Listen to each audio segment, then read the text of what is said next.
ऐसे भी लोगों के लिए। और प्रधानमंत्री नरेंद्र मोदी की ये पूरी यात्रा ही आज हमारी विशेष चर्चा का विषय होगी। आज हमारी विशेष चर्चा का विषय है पीएम का मलेशिया दौरा, सहयोग का नया अध्याय। पीएम का मलेशिया दौरा, सहयोग का नया अध्याय। तो सहयोग का नया अध्याय लिखा गया है भारत और मलेशिया के बीच में। पीएम का मलेशिया दौरा, सहयोग का नया अध्याय। हमारे साथ खास मेहमान जुड़े हुए हैं, उनसे आपका परिचय करा दें। हमारे साथ एम्बेसडर अनिल वाधवा, जो कि फॉर्मर सीनियर डिप्लोमेट हैं। एम्बेसडर वाधवा, बहुत स्वागत है आपका। साथ ही साथ हमारे साथ डॉक्टर राजन कुमार, जो कि school of international studies JNU नई दिल्ली से जुड़े हुए हैं। डॉक्टर कुमार, बहुत स्वागत है आपका। एम्बेसडर वाधवा, अगर आपके साथ शुरू करना चाहें और प्रधानमंत्री के इस स्टैंड अलोन विजिट जो मलेशिया की रही, इसमें ही अपने आप में बहुत सारे संदेश छिपे हैं, शायद आप बेहतर बताएंगे। तो ये जो विजिट रही है, कैसे इसका आकलन करेंगे? और आपको लगता है कि इस विजिट से स्ट्रेटेजिक अपग्रेड भी मिला है भारत मलेशिया दौरे को? कैसे आकलन करेंगे इसका? जी, जैसे कि आपने कहा, ये मलेशिया का ये हालांकि 2 दिवस का दौरा था, लेकिन एक बहुत महत्वपूर्ण कूटनीतिक घटना के रूप में सामने आया है, क्योंकि हमारे दोनों देशों के बीच पहले ही एक समग्र रणनीतिक साझेदारी है, जो कॉम्प्रिहेंसिव स्ट्रेटेजिक पार्टनरशिप जिसको कहते हैं। तो उसको और मजबूत करने का एक अवसर रहा है। और ये यात्रा न केवल राजनयिक स्तर पर बट ऑल्सो रणनीतिक और आर्थिक, तकनीकी और सांस्कृतिक क्षेत्रों में गहरी साझेदारी को विस्तृत करने के प्रयासों का भी प्रतीक थी। और मैं आपका ध्यान दिलाना चाहूँगा कि इस दौरे के दौरान जो मुख्य चर्चाएं हैं और जो संयुक्त बयान की कुछ बातें जो सामने आई हैं, उसको देखते हुए ये व्यापार और निवेश और फिर सीईओज फोरम के जो आउटकम निकले हैं, और फिर लोकल करेंसी सेटलमेंट की जो बात हुई है, उसके साथ साथ कॉन्सुलेट की जो स्थापना की घोषणा की गई है, और फिर छात्रों के लिए जो स्कॉलरशिप्स की बात करी गई है, और फिर यूनिफाइड पेमेंट्स इंटरफेस जो आगे चलकर दोनों देश आगे बढ़ाएंगे, ये सभी बहुत ही महत्वपूर्ण प्रकार की घोषणाएं हैं। और इस दौरे का एक दूरगामी महत्व है, और उसका मैं समझता हूँ इसका निष्कर्ष ये है कि व्यापार, निवेश और तकनीकी उत्पादन में कुछ नए स्तंभ स्थापित हुए हैं, और फिर उसके साथ साथ कौशल और मानव संसाधन विकास में भी साझेदारी की गति को तेजी मिली है। डिजिटल और आर्थिक समन्वय को भी आगे बढ़ाया गया है, और सुरक्षा और क्षेत्रीय शांति सहयोग को भी मजबूती दी गई है। साथ साथ आतंकवाद का भी जिक्र बहुत मजबूती के साथ किया गया है जॉइंट स्टेटमेंट में। तो कुल मिलाकर देखें तो ये बहुत ही अहम यात्रा रही है। जी, अहम यात्रा रही। इसका राजनयिक महत्व किस तरह से इस पूरे इलाके की जिसको कहते हैं कि जियोपॉलिटिक्स को बदलने की कुव्वत रखता है, या किस तरह से उसको चेंज करेगा, ये भी चीज़ हम आपसे समझना चाहेंगे। लेकिन फिलहाल मैं इससे पहले कि आपके पास इस सवाल के लिए आऊँ, मैं डॉक्टर राजन कुमार को इसमें जोड़ना चाहूँगा। डॉक्टर राजन कुमार, जो आर्थिक क्षेत्र में समझौते हुए हैं, चाहे वो एआई की बात कही जाए या टेक्नोलॉजी से जुड़ी हुई बात कही जाए, अभी एक लंबा विवरण भी दिया एम्बेसडर वाधवा ने, यूपीआई के क्षेत्र में सहयोग, इसको किस तरह से आप देखते हैं कि ये जो तमाम सारे हिकअप्स थे इसके पहले, उनको दूर करने का और एक स्टेप फर्दर दोनों देश आए हैं, इसको कैसे परिभाषित करेंगे? जी निखिल, बुलाने के लिए शुक्रिया। देखिए, मैं ये बहुत ही महत्वपूर्ण इसलिए था कि एक तो बताएं कि एक देश में प्रधानमंत्री अगर 2 दिन के लिए जा रहे हैं तो वो कहीं ना कहीं उसके महत्व को दर्शाता है। दूसरी बात कि मैं बताऊं कि आर्थिक दृष्टिकोण से देखें तो यह विजिट बहुत ही इंपॉर्टेंट है। उसका कारण यह है कि हमारा जो ट्रेड है, आप जानते हैं कि अगर मैं आसियान के पूरे क्षेत्र की बात करूं तो लगभग 125 बिलियन डॉलर से भी ज्यादा का ट्रेड है। एक इम्पॉर्टेंट ब्लॉक है। अगर आप अमेरिका, चीन, यूरोपियन यूनियन को छोड़ दें तो उसके बाद यह सबसे बड़ा इंपॉर्टेंट ब्लॉक के रूप में है। वहां इनके साथ ट्रेड था। मलेशिया के साथ भी हमारे अच्छे ट्रेड हैं, लगभग 20 बिलियन डॉलर के आसपास का ट्रेड है। एक जो समस्या थी इन दोनों देशों के बीच में वह था कि अभी जो भारत जो इंपोर्ट करता है काफी ज्यादा करता है। जी, तो आसियान के साथ हमारा ट्रेड डेफिसिट काफी ज्यादा है, और मलेशिया के साथ भी मैं अगर केवल बात करूं, बायलैटरल बात करूं, तो 20 बिलियन जो ट्रेड होता है उसमें लगभग हम 13 बिलियन डॉलर का प्रोडक्ट्स को इंपोर्ट करते हैं, लगभग केवल 7 बिलियन इंपोर्ट करते हैं। तो ASEAN India trade in goods में जो एक एग्रीमेंट हुआ था उसका रिव्यू का प्रक्रिया अभी चला है। तो जो एक समस्या है वो है कि हम अपने एक्सपोर्ट को मलेशिया में कैसे बढ़ा पाए। तो उसमें जो दिक्कत आ रही थी उस पे निश्चित रूप से बात हुई है और जॉइंट स्टेट में वो रिफ्लेक्ट हो रहा है। उसमें जैसे था कि एक इशू है कि नॉन टैरिफ बैरियर कई बार होता है, कस्टम क्लियरेंस में डिले होता है, उसके बाद रूल्स ऑफ ओरिजिन की प्रोडक्ट कहाँ पे ओरिजिन हुआ है और फिर भारत में उसको, मान लीजिए कि चीन का प्रोडक्ट हो, उसको थोड़े से मॉडिफाई करके फिर भारत में जो भेजा, तो उसको रूल्स ऑफ ओरिजिन के इशू पे डिस्कशन हुआ होगा। और उसके अलावा दो तीन महत्वपूर्ण बातें हैं। देखिए, उस जॉइंट स्टेटमेंट में बोला गया है कि अब ट्रेड जो होगा उस लोकल करेंसी यानी कि वहाँ की मलेशियन करेंसी और हमारे जो करेंसी उसमें होने की बात होती है। ये बहुत ही इंपॉर्टेंट डेवलपमेंट है। और उसके अलावा जो डिजिटल कॉपरेशन की बात हुई है कि दोनों देशों में कैसे डिजिटल कॉपरेशन करेंगे, और एम्बेसडर साहब ने बताया कि कैसे जो मलेशियन जो पेमेंट सिस्टम है डिजिटल और भारत का जो पेमेंट सिस्टम है नेशनल पेमेंट जो कॉपरेशन इंडिया है, तो उन दोनों में जो कोलैबोरेशन आरबीआई और वहाँ के बैंक में जो कोलैबोरेशन हुए हैं। और आर्थिक दृष्टिकोण से तो एक और महत्वपूर्ण संधि हुई है, वह है आपके सेमीकंडक्टर के क्षेत्र में। क्योंकि अभी जो पूरा विश्व जो गुजर रहा है, आप जानते हैं कि रेयर अर्थ में चीन का दबदबा है और सेमीकंडक्टर के क्षेत्र में अमेरिका, ताइवान और कुछ देश हैं जिनके पास वो टेक्नोलॉजी है। तो वैसे में जो सप्लाई चेन डिसरप्शन हो रहा था उसकी आशंका काफी बढ़ गई है पूरे विश्व में। तो और आप जानते हैं कि मलेशिया एक सेमीकंडक्टर के क्षेत्र में काफी प्रोग्रेस किया है। तो वहां पे हम एक्सपेक्ट करते हैं कि अभी उसमें ज्वाइंट डिक्लेरेशन जो उसमें बहुत ही क्लियरली लिखा हुआ है कि सेमीकंडक्टर के क्षेत्र में दोनों इन्वेस्ट करेंगे। और उम्मीद है कि जो ट्रेड डेफिसिट हमारा है उसका कुछ हिस्सा कम से कम भारत में इन्वेस्टमेंट के रूप में आ पाएगा। तो बहुत ही इंपॉर्टेंट इकोनॉमिक एग्रीमेंट्स हुए हैं दोनों देशों के बीच में, और यह दिखाता है कि कैसे हम मलेशिया के साथ भी कोऑपरेट करने की कोशिश करें। एक और चीज़ अगर बता दूं बहुत ही क्विकली कि चूंकि मलेशिया की इकोनॉमी में बताऊं कि चीन से काफ़ी लिंक्ड है, बीआरआई का पार्ट है, चीन का काफ़ी इन्वेस्टमेंट है वहाँ पे, और जो रीजनल कॉम्प्रिहेंसिव इकोनॉमिक पार्टनरशिप जो कि क्षेत्रीय एक फ्री ट्रेड पार्टनरशिप है उसका भी हिस्सा है। तो वैसे मलेशिया भी चाह रहा है कि अपनी इकोनॉमी को कैसे वो डाइवर्सिफाई करे। और पता है कि भारत की इकोनॉमी काफ़ी बड़ी इकोनॉमी होती जा रही है, 4 ट्रिलियन से बड़ी इकोनॉमी होने है हमारी है, और तीसरी सबसे बड़ी इकोनॉमी। तो वैसे में पूरे आसियान की बात करूँ तो केवल 3.6 ट्रिलियन इकोनॉमी है वहाँ की। तो इन दोनों देशों में अगर इन दोनों ब्लॉक्स में अगर कॉपरेशन होता है तो ये बहुत बड़ा डेवलपमेंट होगा और दोनों क्षेत्रों का विकास होगा। जी जी बिल्कुल। आसियान और जो इंडिया फ्री ट्रेड एग्रीमेंट की जो बात हो रही है, मैं चाहूँगा कि इस चीज़ को थोड़ा सा और विस्तार दें डॉक्टर राजन। उसके बाद मैं एम्बेसडर वाधवा के पास जाऊँगा कि ये जो आसियान और इंडिया फ्री ट्रेड एग्रीमेंट पर विचार करने की जो सहमति बनी है, यानी कि जो इसको एक स्टेप फर्दर ले जाने की बात बनी है, किस तरह से इसको देखते हैं कि आने वाले समय में कितना बड़ा गेम चेंजर हो सकता है?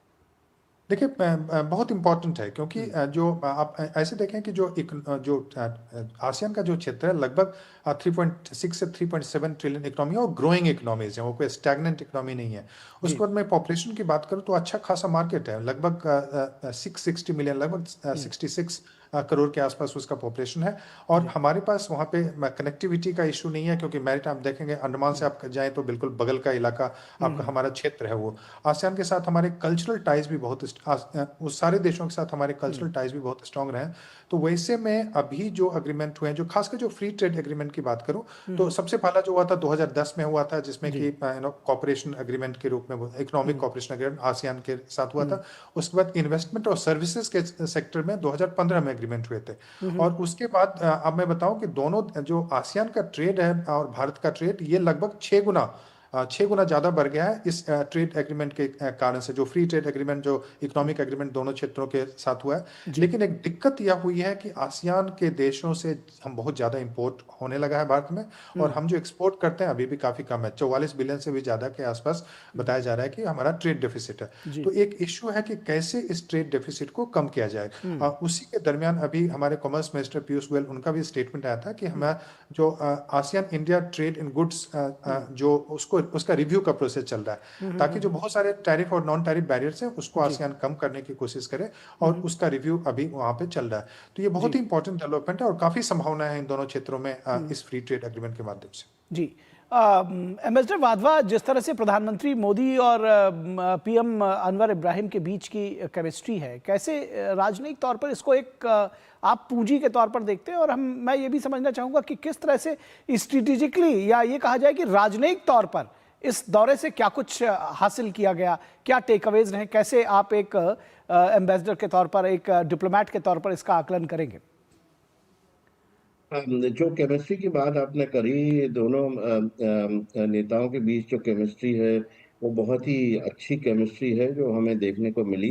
जी, और अनवर इब्राहिम ने अपना जो प्रेस कॉन्फ्रेंस थी उन्होंने साफ साफ कहा कि उनको गर्व है कि प्रधानमंत्री मोदी उनके मित्र हैं।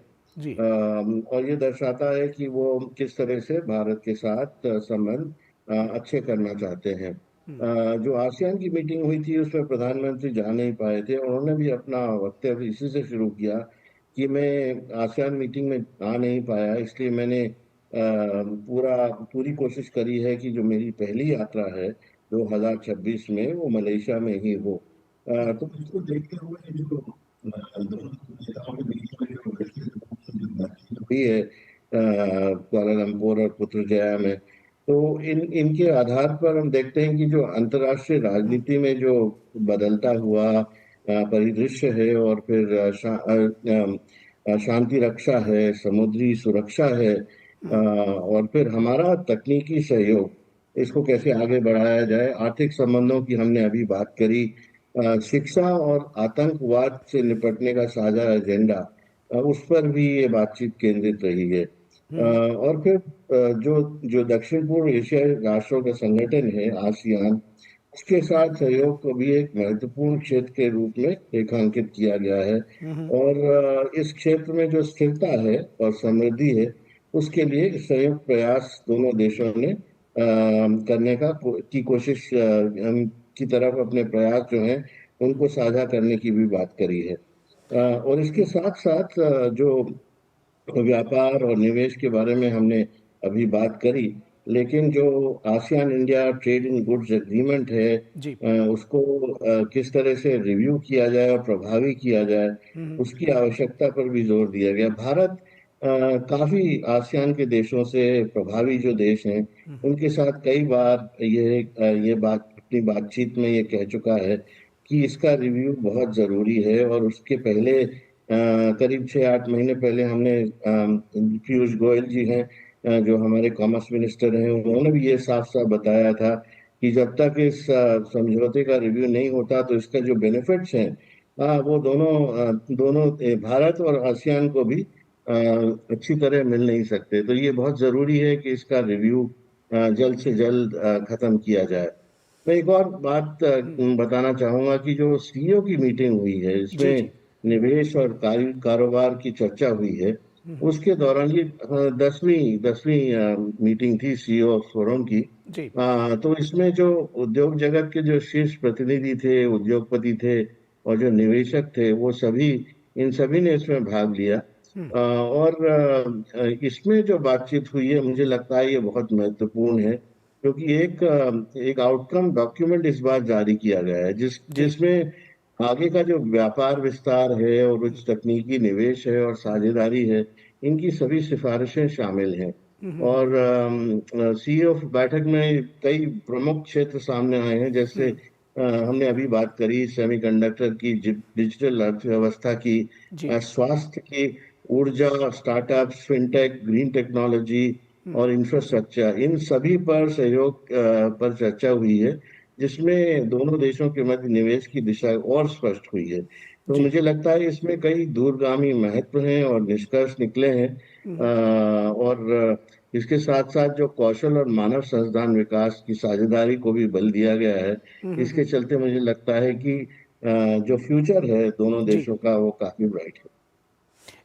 एक बात मैं चाहूँगा थोड़ा जल्दी से उसका जवाब आपसे एम्बेसडर वाधवा, कि इससे पहले मलेशिया के साथ हम देखते थे कुछ वर्षों पहले तक हमारे रिश्ते जो कहना चाहिए कि बहुत सुदृढ़ मित्रता के तौर पर नहीं देखे जाते थे। कुछ कुछ कई कई कंस्ट्रेंट्स बीच बीच में आते रहते थे। अब आप इसको आगे की राह कैसे देख रहे हैं, कि जब आप देख रहे हैं कि कई कई तरीके से, चाहे वो ट्रेड की बात हो और या फिर राजनयिक स्तर पर हो, इसको और बेहतर बनाने की कुछ आगे की राह क्या देखते हैं आप? देखिए, लीडरशिप के ऊपर बहुत डिपेंड करता है। और हमने देखा था कि पिछले कुछ सालों में जब महातिर पावर में थे तो उस टाइम पर भारत और मलेशिया के बीच में कई सारे पिन प्रिक्स थे। जी, और जाकिर नायक की जो एक्सट्रेडिशन है उसको लेकर भी काफी दिनों तक तनातनी चली थी।